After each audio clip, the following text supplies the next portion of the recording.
Salut à tous, j'espère que vous allez bien. Oui, je sais, ça fait très longtemps que je vais pas poster de vidéo, mais bon, je vais pas passer 3 heures à me justifier. Le truc c'est que je suis partie en vacances en août, en rentrant j'avais la rentrée, après j'avais pas forcément envie de faire des vidéos et j'avais pas forcément énormément de contenu à vous présenter parce que vous allez vraiment voir que en 3 mois, voire plus de 3 mois, j'ai pas lu énormément. Mais voilà, je suis là aujourd'hui. D'ailleurs, je sais pas si vous aurez remarqué, mais il y a un changement au niveau de la lumière parce que je teste une lumière artificielle avec un parapluie. Je sais pas encore si la qualité est top, si des réglages sont bons.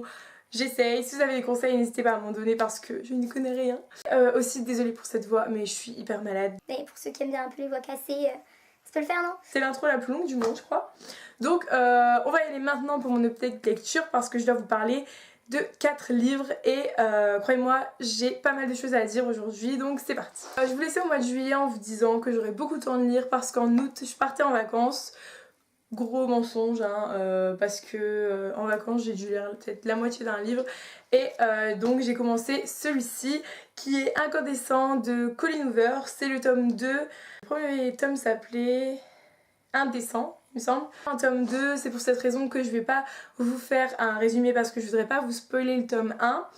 Mais en gros on retrouve Lake et Will et leur petite famille et voilà, c'est dans la continuité du tome 2. On va passer à mon avis tout de suite, du coup je lui ai mis 2,5 sur 5. C'est la moyenne mais j'ai beaucoup moins aimé que le tome 1. Même si le tome 1 je crois que j'avais mis 3 donc j'avais pas surkiffé non plus. Mais je sais pas, j'ai pas transcendé. Peut-être parce que dans ce tome là on change de point de vue. Dans le tome 1 c'était le point de vue de Lake et là c'est le point de vue de Will. Et Will, je suis désolée pour celles qui l'ont aimé, mais c'est un personnage qui m'a pas touchée, que j'ai trouvé un peu trop calme, un peu trop lisse. Et du coup je pense que d'être dans ses pensées ça m'a pas vraiment plu et voilà, je pense que c'est un peu ce qui a fait que j'ai un peu décroché. Ensuite je pense que c'est propre à Colleen Hoover parce que c'est ce que j'entends un peu partout. Je trouve qu'il y a une espèce de surenchère du drama, genre enfin je vais dire ça me gênait un peu de temps en temps parce que vous voyez il y a dans ce livre il y a un problème au bout d'un moment qui fait que bah, ça va pas être facile entre les deux personnages. Mais moi je me disais ces personnages ils vivent des trucs tellement durs et quand ils peuvent enfin se reposer et être là les uns pour les autres il y a encore des soucis et puis quand un truc s'arrange tac il y a encore un autre truc et je trouve que c'est vraiment une surenchère de drame et du coup voilà ça me dérange un petit peu genre ils sont jamais tranquilles ces personnages. Et mais je pense que c'est vraiment propre à Colleen Hoover. Après je sais pas, dites-moi parce que c'est les deux seuls livres que j'ai lus d'elle pour le moment. Je suis contente de lire d'autres. Mais je pense que c'est vraiment typique de cet auteur. Le personnage de Lake qui est le personnage féminin principal, elle m'agace en fait. Enfin je la trouve, j'ai trouvé ses réactions vraiment très frustrantes à certains moments, dans le sens où j'ai l'impression que ça lui va pas d'être heureuse, il faut tout le temps qu'il y ait un autre truc qui aille pas et moi les personnages comme ça j'avoue que ça mérite un petit peu. Sinon je vous rassure il n'y a pas que du mauvais comme d'habitude, comme dans le premier tome j'ai trouvé que l'écriture était très agréable. Colleen Hoover a une écriture extrêmement visuelle comme je vous disais pour le premier. D'ailleurs si vous n'avez pas vu l'update sur le premier tome je vous la mettrai en barre d'infos si j'oublie pas. Si j'oublie n'hésitez pas à me le rappeler dans les commentaires parce que je suis un peu tête en l'air en ce moment. Sinon pour conclure je dirais que je suis quand même assez déçue de Colleen Hoover avec ces deux livres là parce que voilà je m'attendais à un truc de fou. Après je sais que c'est pas les meilleurs et d'ailleurs j'ai deux livres de Colleen Hoover dans ma palle qui sont Hopeless et Confess. Ah oui, Hopeless et Confess et j'ai vraiment envie de lui laisser une autre chance. Il n'y a pas de souci, je vais les lire parce que voilà ils ont eu tellement de bons avis. Donc s'il y en a un sur les deux que vous préférez, n'hésitez pas à me le dire parce que j'aimerais vraiment avoir une meilleure opinion parce que ces livres auraient été sympas mais je suis pas non plus adorée comme la plupart des gens et ça m'embête un petit peu. Donc n'hésitez pas à me conseiller un autre livre de Colleen Hoover. Alors ensuite, là c'était vraiment une grande surprise. Je vous explique un peu le contexte. J'étais à une braderie. D'ailleurs, il faut que je fasse un book haul bientôt parce que ces 3 derniers mois, j'ai pas beaucoup lu mais j'ai beaucoup acheté. Donc je disais, j'étais à une braderie et il y avait un stand juste en face de moi qui avait une grosse corbeille de livres et tout à 50 centimes. C'était pas des livres dont j'avais forcément entendu parler. je me suis dit écoute, tu fais jamais, tu prends plus le temps de faire ça, Enza, tu vas plus lire les résumés et te dire oh bah écoute, ça a l'air pas mal, pourquoi pas le prendre, parce que honnêtement, quand je faisais ça au Furet ou à la Fnac, ça me coûtait un petit peu cher. Et là, comme c'était à 50 centimes, je me suis dit écoute, prends. S'il y en a un qui te plaît, même si au final c'est une déception, 50 centimes, qu'est-ce que c'est, voilà. Et j'ai craqué sur Quand souffle le vent du Nord de Daniel Glatower. Je sais pas comment ça se prononce. Je sais pas si certains d'entre vous connaissent ce livre, en tout cas moi j'avais vaguement entendu parler de ce titre et je m'y étais jamais vraiment intéressée. Il s'agit d'un roman épistolaire, je pense qu'on peut le qualifier comme ça, même si c'est pas vraiment des lettres mais c'est des mails en fait. Tout se passe, tout est en mail, c'est-à-dire on n'a aucune description, c'est que des mails tout le long du livre et j'ai trouvé que c'était hyper original. J'ai pas lu énormément de livres comme ça. On va retrouver Amy qui un jour se trompe d'adresse mail alors qu'elle cherchait à résilier son abonnement à un magazine. C'est là qu'elle va tomber sur Léo, qui est la personne cachée derrière cette adresse mail. Ça s'avère être un jeune homme plein d'humour. Et de là, ils vont continuer à échanger des mails comme ça, tout simplement. Et ensuite, tout au long du roman, on va les suivre, ils vont apprendre à se connaître. Sans jamais se voir, ce qui est assez intéressant. Ils vont se rapprocher, on va sentir un peu l'amour grandissant malgré les obstacles qu'il y a entre eux, parce qu'il y a un obstacle vraiment de taille, mais bon, évidemment, je vais pas vous spoiler. J'ai été très agréablement surprise parce que je n'en attendais rien. Et ça fait vraiment du bien, hein. Je lui ai mis 4 sur 5, voilà. Vous allez me dire c'est peut-être un peu dur pour un livre que j'ai adoré, mais moi je mets les 5 sur 5 que quand j'ai un coup de cœur énorme. J'ai pas eu un coup de cœur, mais c'était vraiment super. Je l'ai lu très très vite celui-là. J'ai trouvé que Léo était plein d'humour, Kémy aussi, qui formait un couple assez drôle, même sans se voir par mail. Honnêtement, je les ai trouvés super attachants. J'ai aussi beaucoup aimé voir l'amour qui grandissait entre eux au fur et à mesure des mails. Je veux dire, c'est pas arrivé comme ça d'un coup, ça prend vraiment le temps de s'installer et j'ai trouvé ça vraiment bien fait. On peut dire aussi que c'est un livre qui se lit extrêmement vite parce que ce sont des mails et que en général c'est pas des mails hyper longs. Vous voyez genre là, je sais pas si vous pourrez voir, genre c'est pas super long et du coup ça se lit extrêmement vite même s'il y a des mails plus longs que d'autres bien sûr. Mais moi j'aime bien avoir l'impression de tourner les pages super vite et surtout que comme j'ai pas énormément lu ces 3 derniers mois, je vous dis que quand j'avançais dans un livre, j'étais contente. C'est encore un point positif. Et le dernier point positif, c'est la fin de ce livre que certains pourraient détester. Mais j'adore ce genre de fin où on est frustré quoi. Moi j'étais extrêmement frustrée, mais c'était de la bonne frustration. J'ai vraiment beaucoup aimé. Et du coup, je peux que vous recommander ce livre à 100%. J'espère que je vous ai pas trop vendu du rêve parce que je voudrais pas que vous soyez déçus. Vraiment, faut pas vous attendre à un truc de malade mental. Mais c'est très sympa, c'est très agréable, ça fait sourire et voilà, je vous le conseille. Alors, après avoir lu un livre hyper vite et un livre super agréable et tout, j'avais envie de changer un peu de registre et de lâcher un peu le young adulte et de lire un truc plus adulte. C'est pour ça que je me suis plongée dans L'élégance du hérisson de Muriel Barbery. Si vous me suivez sur Twitter, vous savez que c'est la déception. D'ailleurs, si vous ne me suivez pas sur Twitter, allez voir en barre d'infos, s'il vous plaît. J'ai abandonné au bout de la 130e page de ce livre, à ma grande déception, parce que ça faisait des années et des années que je voulais lire, parce que j'avais lu un extrait en cours de seconde, il me semble, et je m'étais dit ça a l'air hyper intéressant. Je sais pas si je peux vous faire un résumé, parce que honnêtement, j'ai lu que 130 pages, et dans les 130 pages que j'ai lues, il se passait pas grand chose, et donc je vous laisse aller voir un résumé si vous voulez sur internet, un résumé bien détaillé. Moi je sais juste qu'on a le point de vue de 2 personnages dans ce roman. Le premier, une concierge qui s'appelle Renée, et on suit aussi Paloma qui est une jeune fille de 12 ans et qui a prévu de se suicider à la fin de l'année. C'est pas un spoil, c'est écrit dans le résumé.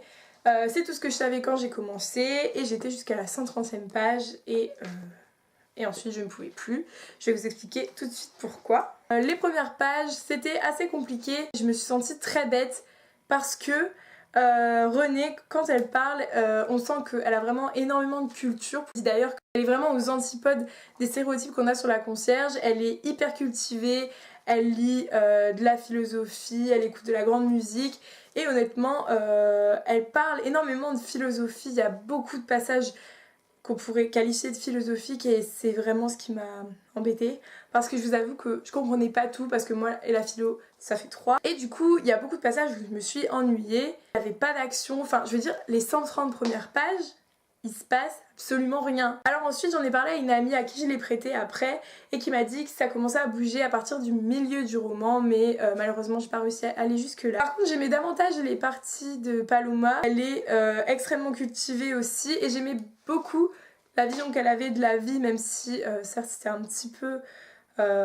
peu négatif pour une fille de 12 ans mais voilà, par exemple j'ai marqué quelques petites citations qu'on a dans les 130 premières pages de Paloma qui m'avaient plu. Je dirais que c'est le truc positif de ces 130 pages, mais malheureusement ça n'a pas suffi pour me faire continuer de lire ce roman. Je suis vraiment déçue parce que je sais que Marine de Tartine aux pommes, elle l'a mis dans un de ses livres préférés de toute sa vie et tout. J'aurais vraiment aimé l'aimer.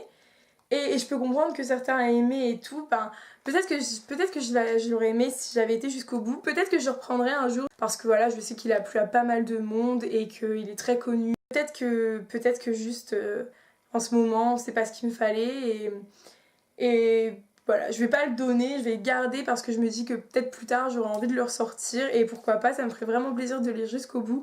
Mais là j'avais vraiment l'impression de me forcer et donc c'était pas possible, je pouvais pas continuer. D'ailleurs, si vous l'avez lu et que vous avez adoré à partir de la 130e page, n'hésitez pas à me motiver parce que honnêtement j'ai vraiment envie de lire ce livre, même si c'est dans 1 an, 2 ans, n'hésitez pas à me motiver si vous l'avez lu. Enfin, j'ai tellement de choses à dire sur ce livre que je ne sais pas par où commencer.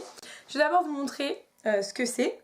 Je suppose qu'il y a pas mal d'entre vous qui le connaissent parce que ce livre il fait un carton depuis plusieurs années. Je crois qu'il a eu un prix genre romance young adulte en je sais plus quelle année, genre sur Goodreads ou un truc comme ça. Et j'avais tellement envie de le lire parce qu'on m'avait dit qu'il sortait du commun, que l'histoire d'amour était magnifique. Donc voilà, j'étais super pressée de le lire. Je vous montre tout de suite de quoi il s'agit, ensuite je vous donne mon avis. Il s'agit de Beautiful Disaster de Jamie McGuire, publié chez J'ai lu. Avant toute chose, je voulais vous dire que si vous lisez de la VO, prenez-le en VO, vraiment. Parce que, voilà, un petit détail, mais Travis, le garçon qui est principal là-dedans, il a un petit surnom pour Abby, qui est, je pense en anglais, chick, qui veut dire poulette, mais je sais pas si vous voyez, mais ça sonne vraiment mieux en anglais. Entendre par l'appeler poulette pendant 450 pages, ça m'a vraiment saoulée. Je regrette vraiment de ne pas l'avoir lu en anglais. Je sais pas pourquoi j'ai fait ça, genre je l'ai vu dans un magasin, je me suis dit ça fait tellement longtemps que tu as envie de le lire, prends-le. Il était qu'à 6,79, donc je me suis dit voilà, mais je regrette vraiment, j'aurais vraiment dû lire en anglais. Donc si vous êtes calé en VO, prenez-le en VO, vraiment, c'est un conseil. Après, évidemment, vous faites ce que vous voulez. Alors, c'est l'histoire de Travis et d'Abby. Travis, qui est le bad boy par excellence, qui fait des combats clandestins dans les sous-sols de la fac, pas loin de la fac. Et Abby, qui vient de Las Vegas et qui arrive dans cette ville, d'ailleurs, je ne sais même plus où c'est, plus quelle est la ville, mais bon, aux États-Unis. Et elle arrive ici pour changer de vie, pour oublier son passé, le passé qu'on va découvrir tout au long du roman. Ma vie. Je vais vous dire direct la note que j'ai mis, comme ça sera fait. Je lui ai mis 2 sur 5. Non, pas la moyenne. Parce que les gars, c'était une telle déception. Mais vraiment, je crois que j'ai jamais été aussi déçue d'un livre depuis que je suis sur Booktube. En fait, c'est pareil, genre je pense que c'est un vrai souci de regarder des vidéos très élogieuses sur ce roman, d'avoir lu des articles et tout. Parce que honnêtement, j'étais tellement déçue parce que je m'attendais à un truc de fou, une histoire de fou. Et non. Je vais commencer par les points négatifs, comme ça on finira par le meilleur. Le gros point négatif pour moi, c'est Travis les gars. Je suis vraiment désolée parce que je sais que c'est le book boyfriend par excellence de beaucoup de filles et bien sûr vous faites ce que vous voulez. Si c'est le genre de gars qui vous plaît, il n'y a pas de souci, je peux vraiment comprendre, il a son petit charme. Mais moi, les gars, il m'a fait peur du début à la fin, Travis. J'aurais vraiment voulu avoir un coup de cœur pour lui, genre. Mais non. Au début, je le trouvais sympa, un peu stéréotypé. Le mec qui a un bad boy et qui a toutes les filles qu'il veut. Un peu cliché, mais je me suis dit, bon, ça commence comme ça va forcément changer. De toute façon, je m'y attendais un petit peu. Mais le truc, c'est qu'à partir du moment où il commence à avoir des sentiments pour Abby, il a commencé à me faire très peur le gars, genre j'ai trouvé incontrôlable. Il veut tout contrôler, il donne des ordres, il a des réactions beaucoup trop excessives. Parfois je trouvais même que on était à la limite du harcèlement quoi. Moi je sais pas si j'ai un mec qui a l'air de... Donc on comprend à travers les descriptions qu'il est vraiment amoureux, mais là c'est vraiment, c'est limite maladif là, genre franchement ça me faisait vraiment très peur. Et des fois j'avais l'impression que le personnage d'Habib se rendait pas compte, il faisait fou allié le mec, genre franchement il me faisait vraiment peur. Aussi au niveau de Travis j'ai trouvé que quand même son personnage était assez incohérent à certains moments, dans le sens où c'est un mec très violent mais qu'il est capable de sortir des phrases mais niaises au possible 5 minutes après. Très contradictoire comme personnage. J'arrivais pas trop à suivre, genre dans le sens où il se battait et juste après il nous sortait la phrase la plus cliché du monde. Très contradictoire comme personnage. J'arrivais pas trop à suivre, genre dans le sens où il se battait et juste après il nous sortait la phrase la plus cliché du monde. Ensuite au niveau de l'histoire d'amour, j'ai trouvé vraiment trop. Vous voyez, genre c'était pas une petite histoire d'amour simple, toute douce et tout. Donc c'est pas forcément ce que je recherchais, je voulais vraiment une vraie histoire d'amour, mais là c'était vraiment trop. Par exemple, je vais vous donner un exemple. Si vous ne l'avez pas lu et que vous voulez aucun spoil, même si c'est pas un spoil de fou, baissez le son ou je sais pas, faites quelque chose. Genre là si vous êtes occupé et que vous voulez pas entendre, je sais pas, bouchez vos oreilles. Il n'y a pas plus cliché que d'aller se faire tatouer poulette. Moi je sais pas, je comprends pas. Je trouve que déjà tout ce qu'il disait c'était beaucoup trop cliché et après l'histoire du tatouage ça en rajoutait. Je sais pas, j'ai pas aimé. C'est pas très clair hein, ce que je dis, mais enfin, j'essaie vraiment de vous faire comprendre que moi, Travis, ça l'a pas fait avec ce garçon, vraiment. Genre, j'aurais voulu, mais non. Abby je l'ai bien aimée à certains moments, à d'autres elle m'a énervée, je comprenais pas ses réactions. Mais quand même des fois je trouvais qu'elle avait assez de répondants et qu'elle arrivait à rentrer dans Travis parce que honnêtement avec un mec comme ça faut pas être une fille soumise. J'aimais bien le fait qu'il essayait de la contrôler et que des fois elle disait stop. N'empêche que des fois je trouvais que les pensées décrites par l'auteur, donc c'était pensées à Abby parce que c'est de son point de vue à elle, pensais que l'auteur décrit n'était pas vraiment cohérente avec ses actions ensuite ou avec ses paroles. Par exemple, elle pouvait dire oui, je le supporte plus, il m'énerve et 5 minutes après l'embrasser, vous voyez. C'est pas très cohérent selon moi, mais bon, Abby c'est pas le personnage qui m'a le plus énervé, vous vous en doutez. J'ai bien aimé le personnage d'America, qui est la meilleure amie d'Abby, qui est une superbe copine. J'ai aussi beaucoup aimé Shapley, qui est le copain d'America et le meilleur ami de Travis, ou le cousin de Travis, je sais pas. Je sais plus. Mais bon, bref. Ce couple-là était très mignon et c'était bien aussi de des fois de pas avoir que Travis et Abby parce que honnêtement ils sont ultra présents, on suit que et du coup c'était bien de les voir entourés d'autres gens. Il y a aussi plein d'autres gens dans leur lycée, des gens hyper sympas et tout. Enfin, ça faisait du bien de pas avoir que ces deux-là. Le dernier point négatif, je dirais que c'est l'écriture au niveau des descriptions en fait. Je trouvais que tout allait vraiment trop vite pour le coup. Bien parce que d'un côté il n'y avait pas de longueur, mais d'un autre côté il n'y avait pas assez de description et surtout pas assez de description au niveau de la psychologie des personnages. J'aurais beaucoup... Enfin, je trouvais qu'on rentrait pas assez dans leur tête et qu'il y avait beaucoup trop de dialogue et que tout allait trop vite. Vraiment, le dernier point positif qui m'a fait ne pas lui mettre 0 ou 1, je lui ai mis 2 quand même, c'est sympa. C'est que voilà, c'est un page turner, ça se lit très vite et qu'on aime ou qu'on n'aime pas les personnages, on a quand même envie de savoir ce qui va leur arriver à la fin. Je vous avoue que j'ai eu plusieurs fois envie de poser le livre et de dire allez c'est bon ça me saoule là, Travis il m'a saoulé, j'en ai marre. Mais je me disais quand même j'ai envie de lui laisser sa chance jusqu'à la fin parce qu'à la fin peut-être qu'il va me surprendre et qu'il va se passer vraiment quelque chose. Au final, la fin, elle m'a saoulée, je vous le dis. Je sais qu'il y a un second tome et il y a même, je sais pas, des tomes compagnons, je sais pas, je crois que j'avais entendu ça. Honnêtement, je pense pas que je vais les lire parce que voilà, Travis, ça m'a vraiment agacée. Bref, tout ça pour vous dire que Beautiful Disaster a été une grosse déception, mais que je peux bien évidemment comprendre ceux qui l'ont aimé.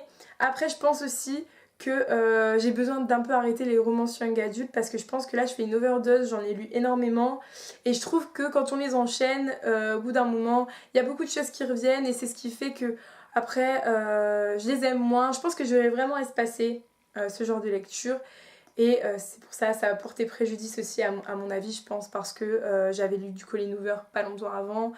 Et donc je pense que voilà, les romans young adultes, il va falloir que je fasse une petite pause. C'est un peu bizarre parce que j'en ai plein dans ma palle, donc il va falloir quand même que je les lise. Je pense que là, avec celui-là, j'en ai pour un moment. D'ailleurs, depuis que je l'ai terminé, je suis un peu dans une panne de lecture au niveau de mes lectures plaisir. Je lis uniquement les lectures obligatoires pour la fac parce que voilà, j'ai pas envie de revivre une autre déception. Il faut vraiment que je choisisse bien le prochain livre que je vais lire. Je suis désolée si il y en a certains d'entre vous qui ont adoré ce livre. D'ailleurs, n'hésitez pas, honnêtement, j'aimerais vraiment beaucoup en débattre avec vous dans les commentaires. Je vais dire, je juge personne si vous l'avez aimé. Je pense honnêtement que si j'avais été une des premières à le lire, j'aurais sans doute plus aimé parce que j'aurais eu aucun avis hyper positif. Et les avis, c'est vraiment un problème. Genre, il faut vraiment que j'arrête de regarder autant de vidéos parce que je suis tellement déçue à chaque fois que je lis les livres qui ont des super avis et tout. Je pense que faut vraiment que j'écoute plus mon instinct et que je me dirige vers les livres que j'ai envie de lire et pas vers ceux que tout le monde adore. C'est tout pour cette update lecture.